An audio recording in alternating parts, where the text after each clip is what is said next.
युद्ध के मोर्चे से एक नया वीडियो सामने आ चुका है और इस वीडियो में क्या दावा है वो हम आपको बताएंगे। जी, अब वीडियो में दावा किया गया है कि यहाँ रूस और यूक्रेन की सेना में जोरदार जंग चली। वीडियो में जोरदार फायरिंग की तस्वीर भी साफ तौर पर दिखाई दी।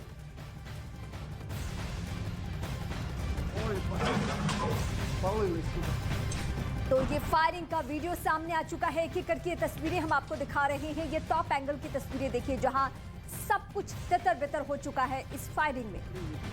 बखमुत से ये वीडियो सामने आया है और इसे लेकर बड़ा दावा किया गया है। यहाँ जंग चली है और यहाँ पर किस तरीके से जोरदार लड़ाई के बाद हालात बने हुए हैं वो इन तस्वीरों के जरिए दिखाया गया है।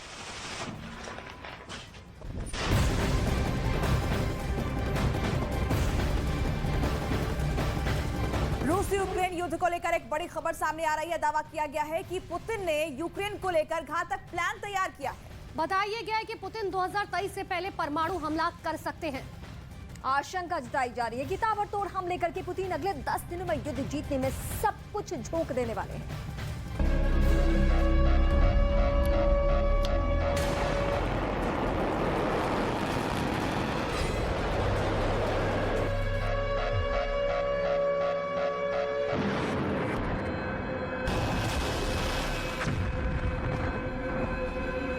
यूक्रेन और रूस की जंग के बीच सबसे बड़ा सवाल है कि परमाणु युद्ध कितना दूर। ये ऐसा सवाल है जिस पर पूरी दुनिया की निगाह टिकी हुई है।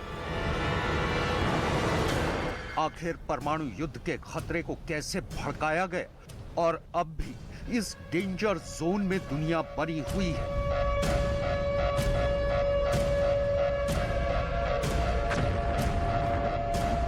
परमाणु युद्ध का मीटर फरवरी में शुरू हुए युद्ध के बाद अलग अलग मौकों पर बढ़ता ही जा रहा है।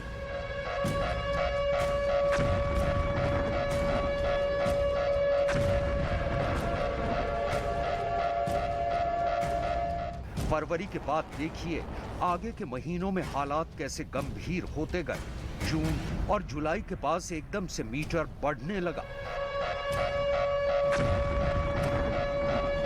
परमाणु मीटर की सुई अलग अलग महीनों में किस लेवल पर पहुंची है इसे समझना बहुत जरूरी है। परमाणु युद्ध का अलार्म ऐसा बजा है कि इसे आप दुनिया का डेथ मीटर भी कह सकते हैं।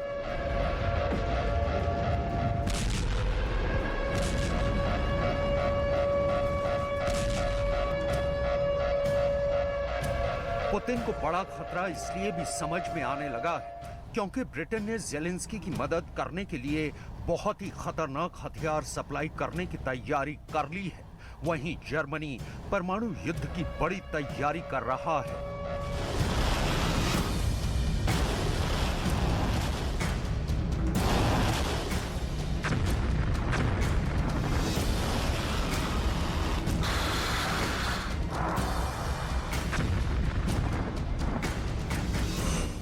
जर्मनी ने परमाणु युद्ध वाली ताकत हासिल करने के लिए अमेरिका से 35 F-35 स्टेल्थ फाइटर लेने की तैयारी शुरू कर दी है।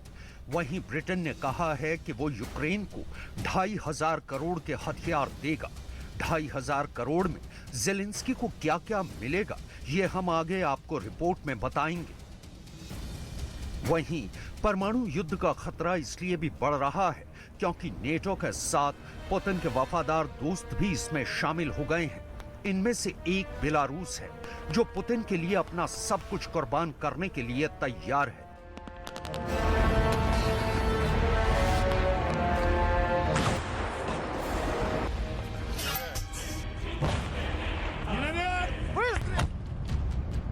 अब बेलारूस से आए इस वीडियो को देखिए। यूक्रेन के बॉर्डर के बहुत करीब बेलारूस और रूस की फौज वॉर एक्सरसाइज कर रही है। अक्टूबर में ही बेलारूस और रूस ने मिलकर एक जॉइंट रीजनल फोर्स बनाई थी। इस फोर्स में रूस के हजारों सैनिक शामिल हुए थे और यही फोर्स मिलकर एक्सरसाइज कर रही है। मुश्किल भौगोलिक हालात में कैसे काम करे इसके लिए बेलारूस और रूस की सेनाओं ने प्रैक्टिस तेज कर दी है। खासकर ठंड के मौसम में यूरोप के खतरनाक मोर्चों को ध्वस्त करने के लिए दोनों देश लगातार तैयारी कर रहे हैं।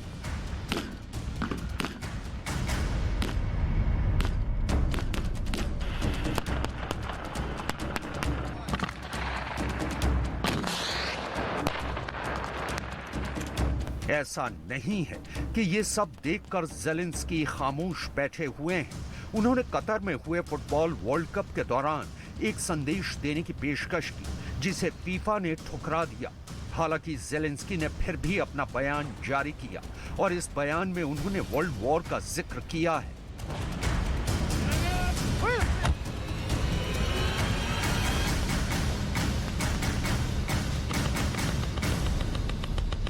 Stadiums, stands get empty after the match, and after the war, cities remain empty. That's why wars must fail, and peace is to become the champion, as it is here in Qatar now. The World Cup, but not the World War. It is possible. सवाल है कि क्या वाकई आगे विश्व युद्ध का खतरा है, और अगर ऐसा हुआ तो परमाणु युद्ध वाला डेंजर जोन कब शुरू होगा?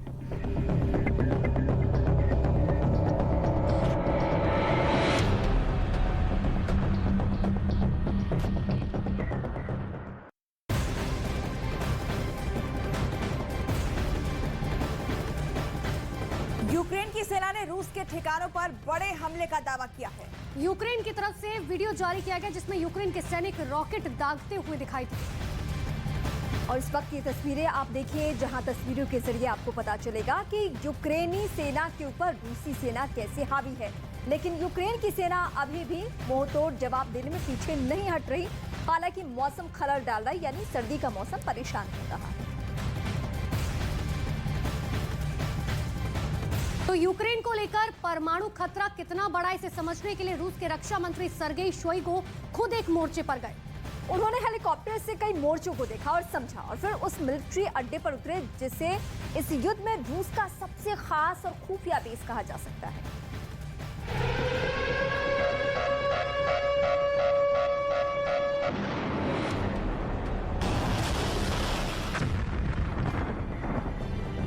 बेलारूस के वीडियो में पुतिन के फौजी एक नया मोर्चा खोल सकते हैं। ये सब कुछ पुतिन के ऑर्डर पर निर्भर करेगा। ऐसे हमले की टाइमिंग क्या होगी, ये बड़ा सवाल है। हालांकि बर्फ वाले मौसम में लड़ने के लिए रूस और बेलारूस दोनों की फौज तैयार है। यहाँ वो रॉकेट लॉन्चर से भी प्रैक्टिस कर रहे हैं, वो टैंक भी इस्तेमाल कर रहे हैं और बख्तरबंद गाड़ियों से भी किसी मोर्चे पर अटैक का अभ्यास कर रहे हैं।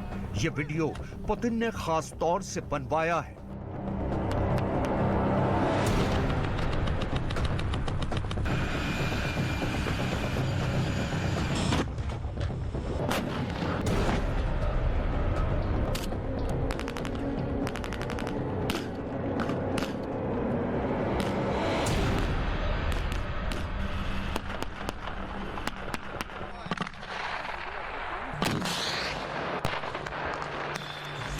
लेकिन दुनिया के सामने फिलहाल सबसे बड़ा खतरा परमाणु धमकियों से बना डर का माहौल है। सब जानते हैं कि इससे दुनिया बर्बाद हो जाएगी। ये बाइडेन भी जानते हैं और इसके बारे में पुतिन भी जानते हैं, और ज़ेलेंस्की को भी पता है कि न्यूक्लियर हमले का एपिसेंटर उनका देश ही बनेगा। इसलिए एक बार फिर न्यूक्लियर वॉर का मीटर देखिए। फरवरी से लेकर मार्च और फिर अप्रैल, यूक्रेन युद्ध की वजह से परमाणु युद्ध का खतरा लगातार बढ़ता जा रहा है। महीने दर महीने यूक्रेन से लेकर यूरोप और फिर ताइवान के मोर्चे पर भी परमाणु युद्ध का डर बना हुआ है। इस वक्त यूक्रेन के मोर्चे पर क्या चल रहा है, इसके लिए आपको वो लेटेस्ट रिपोर्ट दिखाते हैं जो पुतिन के पास पहुंची है। और ये रिपोर्ट उनके रक्षा मंत्री और सबसे भरोसेमंद साथियों में से एक सर्गेई शोइगु ने तैयार की है। यूक्रेन को लेकर परमाणु खतरा कितना बड़ा है, इसे समझने के लिए सर्गेई शोइगु खुद एक मोर्चे पर गए। Mi-17V5 हेलीकॉप्टर में उनका यह दौरा बहुत सीक्रेट था। उन्होंने हेलीकॉप्टर से कई मोर्चों को देखा, समझा और फिर उस मिलिट्री अड्डे पर उतरे जिसे इस युद्ध में रूस का सबसे खास और खुफिया बेस कहा जा सकता है। सर्गेई शोइगु ने यूक्रेन के नए खतरों और पुतिन के पास जो नए ऑप्शन हैं, उसके बारे में अपने जर्नल्स को भी बताया है।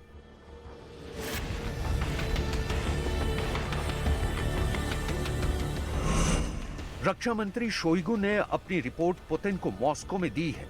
इसमें रूस के हथियारों की रिपोर्ट है, इसमें यूक्रेन के हमलों की रिपोर्ट, इसमें नेटो के खतरे की रिपोर्ट है। शोइगु ने बताया है कि पुतिन को परमाणु युद्ध वाले खतरे को लेकर क्या फैसला लेना चाहिए। ये सारी बातें दोनों के बीच एक सीक्रेट मीटिंग में हुई है।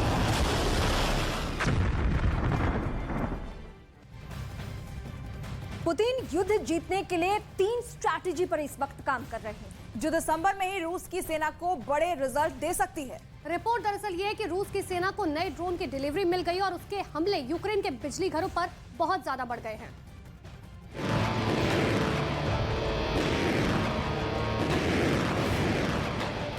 डॉनबास में ज़ेलेंस्की के बढ़ते कदमों और खेरसॉन में यूक्रेन की जीत के बाद पुतिन को जल्द ही कोई बड़ा फैसला लेना पड़ सकता है। ऐसे में पुतिन का नया मैसेज क्या है? पुतिन युद्ध को किस तरह जीतना चाहते हैं? जनवरी से पहले उनका प्लान क्या है?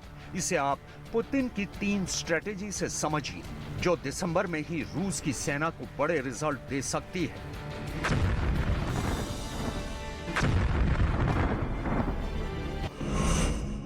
पुतिन की पहली स्ट्रैटेजी, रूस अब ईरान के ड्रोन से हमले बढ़ाएगा। रिपोर्ट है कि रूस की सेना को नए ड्रोन्स की डिलीवरी मिल गई है और उसके हमले यूक्रेन के बिजली घरों पर और ज्यादा बढ़ेंगे।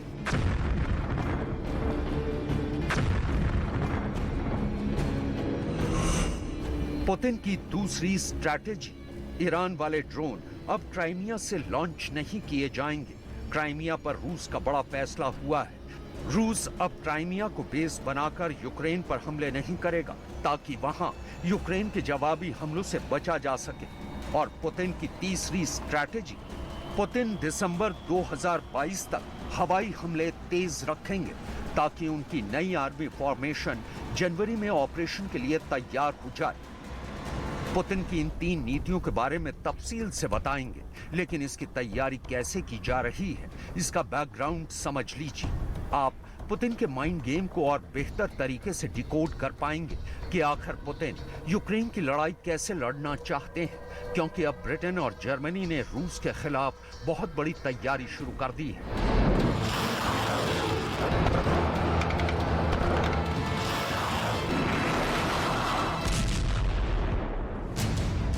ये है F-35 stealth fighter jet. Germany अब यही जहाज अमेरिका से खरीदने की तैयारी कर रहा है।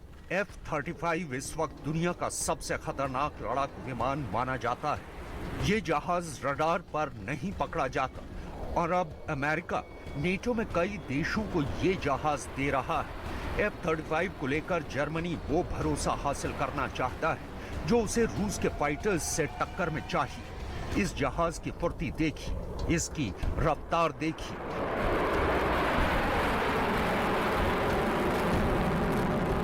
F-35 से लड़ना इस वक्त पुतिन के लिए भी बड़ा चैलेंज है, क्योंकि उनकी एयरफोर्स यूक्रेन में ही काफी हद तक जूझती हुई नजर आई है। लेकिन पुतिन को फिलहाल भरोसा किसी और पावर पर है। अब आपको ले चलते हैं कीव से कुछ दूरी पर इस रिहायशी इलाके में, जहां रूस के ड्रोन ने क्या तबाही मचाई है आपके सामने है। जहां जहां पुतिन के ड्रोन आत्मघाती हमलावर बनकर फटे, उसका हश्र देख लीजिए। कुछ नहीं बचा, सब कुछ खत्म हो गया। 84 वर्ष की ओरलहा अपने पति के साथ यहां रहती हैं। उनके घर को पुतिन के ड्रोन से नुकसान पहुंचा है। Те, що всі люди відчувають, тому що я знаю, що я не одна. Це якби оце таке случилося, я одна. А як всі люди так страдають, всі люди. Ну що ж я буду, рятуйте, кричать. Кричи, хоч і лопни, як усей мир і вся наша Україна. पुतिन के पास ईरान के शाहिद ड्रोन है और उन्होंने इस ड्रोन से कीव शहर पर हमले बढ़ा दिए हैं।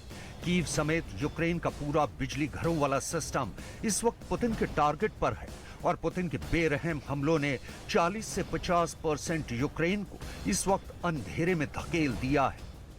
नीना एक बिजली कंपनी में काम करती है और अब उन्हें लगता है कि किसी भी दिन उनकी जान जा सकती है। Дуже тривожно, Тривожно, тому що ти не знаєш, в який момент можуть летіти ці ракети. Але ж повідомлення тривоги, і ми зразу покидаємо.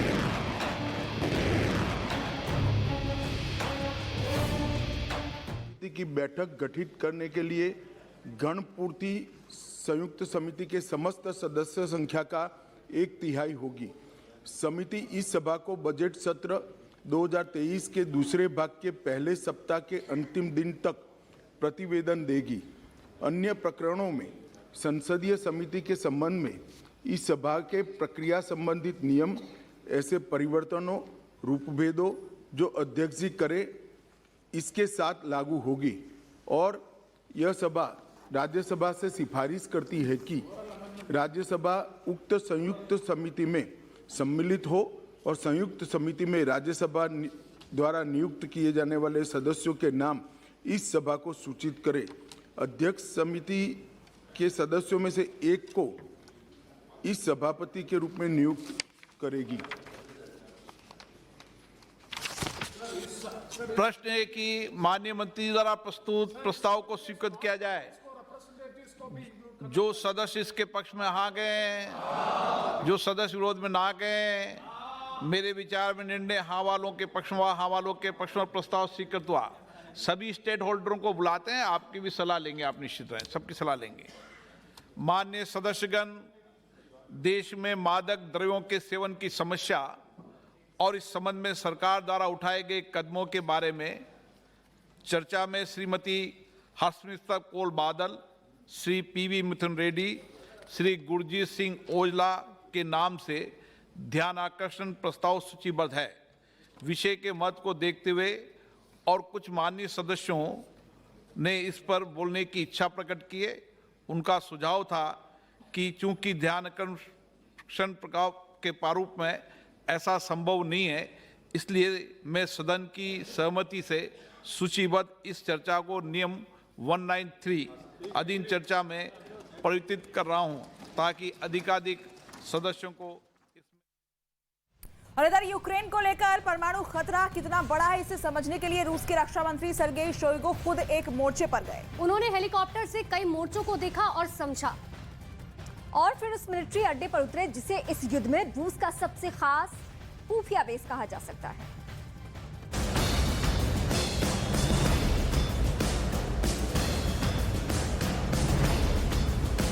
जेलेंस्की ऐसे हमलों को रोक पाएं और उनकी ताकत बढ़े, जिससे वो पुतिन को ज्यादा से ज्यादा नुकसान पहुंचा पाए, इसके लिए ब्रिटेन फिर आगे आया है।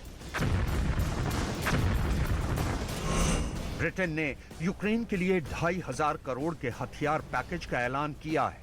अब तक यूक्रेन को ब्रिटेन ने मल्टी रॉकेट लॉन्चर दिए हैं, एंटी एयरक्राफ्ट सिस्टम दिए हैं, तोप के लिए 1 लाख गोले दिए हैं। 9 दिसंबर को ब्रिटेन के प्रधानमंत्री ऋषि सुनक और व्लादिमीर जेलेंस्की के बीच फोन पर बात भी हुई थी। Hello, Rishi.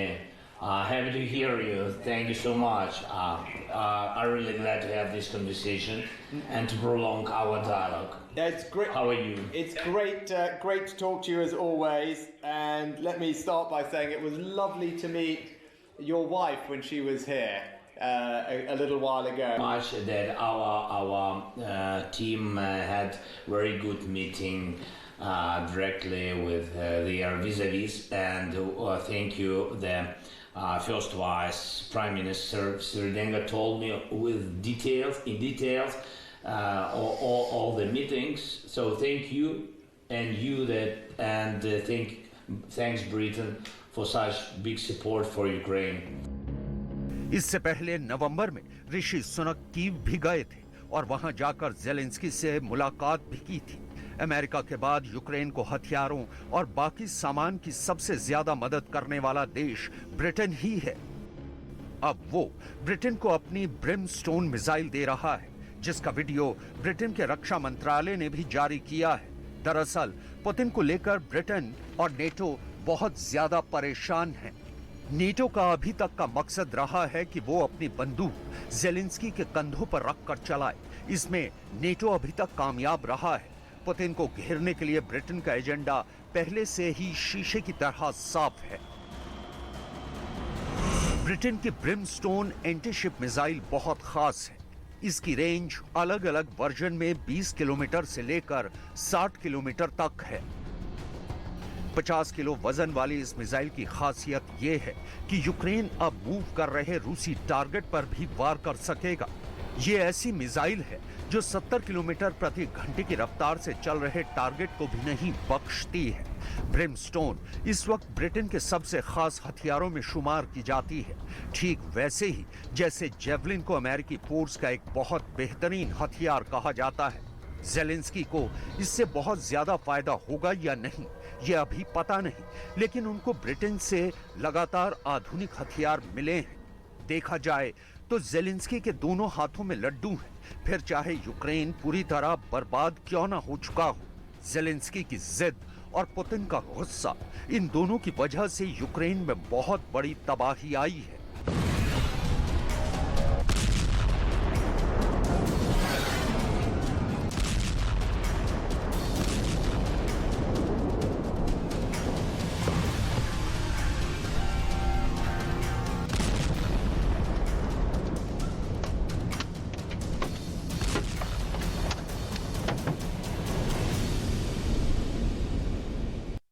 और अब आपको दिखाते हैं युद्ध से जुड़ी हुई 10 बड़ी खबरें। बखमुत में रूसी ठिकानों पर यूक्रेन ने हमले का दावा किया। यूक्रेन की 46वीं एयर असॉल्ट ब्रिगेड ने जारी किया वीडियो। यूक्रेन की सेना ने रूस के 2 हेलीकॉप्टर को मार गिराने का किया दावा। यूक्रेन ने रूस के गोला बारूद डिपो, 2 कंट्रोल रूम और सैन्य ठिकानों पर भी हमले का किया दावा। यूक्रेन से जंग के बीच बड़ा दावा। रूस की ओर से लड़ रहे कादिरोव की सेना ने एंटी टैंक मिसाइल से यूक्रेन के टैंक को निशाना बनाया। ज़ेलेंस्की के सलाहकार माइखाइलो पोडोलिक का दावा, बढ़ती सर्दियों में हमले तेज कर सकता है रूस। बड़े पैमाने पर हमले की तैयारी में रशिया की सेना। यूक्रेन से जंग के बीच पुतिन ने किया बेलारूस का दौरा। राष्ट्रपति अलेक्जेंडर लुकाशेंको से की मुलाकात। दोनों देशों के बीच सैन्य उपकरणों की लेनदेन और सैन्य सहयोग पर हुई बातचीत। रूस के ताजा हमलों के बाद कीव में बिजली आपूर्ति प्रभावित। पूरे कीव में हो रही है महज 50% बिजली सप्लाई। यूक्रेन के राष्ट्रपति व्लादिमीर ज़ेलेंस्की ने पश्चिमी देशों से की मदद की अपील। जेईएफ बैठक में कहा, इस जंग में हमारी जीत आप सबकी जीत होगी। बेलारूस दौरे के दौरान लंगड़ाते दिखे पुतिन के रक्षा मंत्री सर्गेई। कुछ दिन पहले आई थी दिल का दौरा पड़ने की खबर। रूस के रक्षा मंत्रालय का दावा, शोइगु बिल्कुल फिट है, परेशानी की कोई बात नहीं। यूक्रेन के साथ जारी जंग के बीच रूस और चीन का संयुक्त नौसैनिक अभ्यास 21 दिसंबर से 27 दिसंबर तक पूर्वी चीन सागर में होगी नौसेना की ड्रिल। और रूस यूक्रेन युद्ध के बीच रूसी सैनिकों ने बेलारूस की धरती पर की मिलिट्री ड्रिल। बर्फ से ढकी वादियों में गरजी तोपें।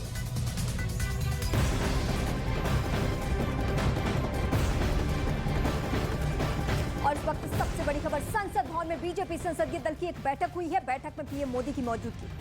2023 को इंटरनेशनल ईयर ऑफ मिलेट्स घोषित किया गया है। पीएम मोदी ने बीजेपी सांसदों से कहा है कि वो मोटे अनाज का प्रचार करें और इससे किसानों को फायदा पहुंचेगा। बड़ी जानकारी, संसदीय दल की बैठक में प्रधानमंत्री नरेंद्र मोदी ने कई महत्वपूर्ण बातें की है। मोटे अनाजों का प्रचार प्रसार किया जाए ताकि किसानों को इससे फायदा मिल सके। और इस वक्त की सबसे बड़ी जानकारी, खेलकूद को बढ़ावा दे सांसद, ये भी देश के प्रधानमंत्री नरेंद्र मोदी ने कहा है। संसदीय दल की बैठक में पीएम ने मिलेट के बारे में कहा और सांसदों को खेल कूद पर भी बढ़ावा देने को कहा। हमारे साथ सुशील कुमार सिंह जी हैं। सर, क्या क्या प्रमुख बातें पीएम की ओर से कही गई? देखिए, आज आदरणीय प्रधानमंत्री जी की तरफ से जो 2 बातें प्रमुख रूप से कही गई। पहली बात है, देश में 85% छोटे किसान हैं जो मोटा अनाज पैदा करते हैं, तो उनको बढ़ावा देने के लिए आज हमारे प्रधानमंत्री जी ने कहा कि मोटे अनाज का सेवन करेंगे। अभी जब G20 का समिट जो होने जा रहा है उसमें भी मोटे अनाज से बने हुए व्यंजन परोसे जाएंगे, तो दुनिया इसको जानेगी। आज तक को पछाड़ न्यूज़ 18 इंडिया बना भारत का नंबर 1 न्यूज़ चैनल। देखते रहिए न्यूज 18 इंडिया।